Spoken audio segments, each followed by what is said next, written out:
suggestion. So we have to identify those, but if we don't have the knowledge, you can't give what you don't have before we can do this. In Nigeria, some of them include the Child Rights Act, the VAP, the National HIV/AIDS framework, all of them that exist. So for challenges, we looked at lack of awareness among media owners and the practitioners. Some of this is fueled by their biases. We are part of the society. So what process of socialization gives us majorly that men are assigned, or different genders are assigned different roles.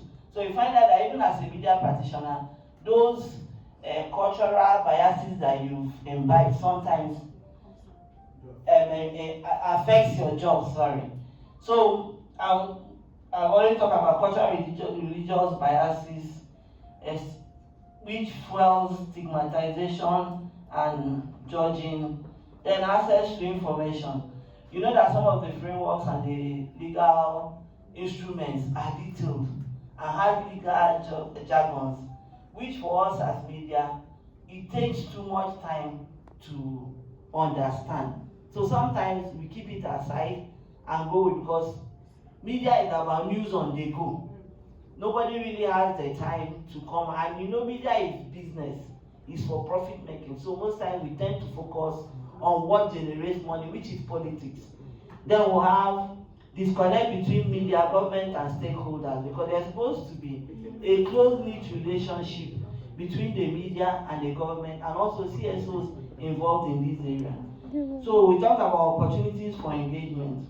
We say sustain media collaboration and enhanced engagement, involvement of faith-based organizations and traditional rulers. Then using the SDG 3 goal, which is about health, and goal 5, which is on gender equality.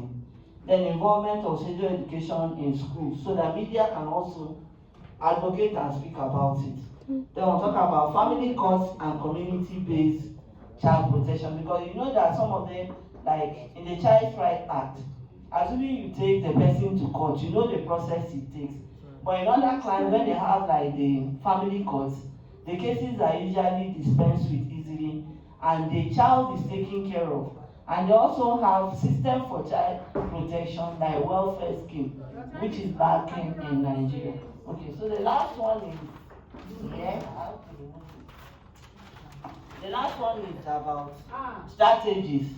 So say full implementation of legal and strengthening capacity of media, development and implementation of media policy, because media organizations are supposed to have the policy for implementation. That's how they will prioritize it, and maybe create a desk strictly for SRO/HR.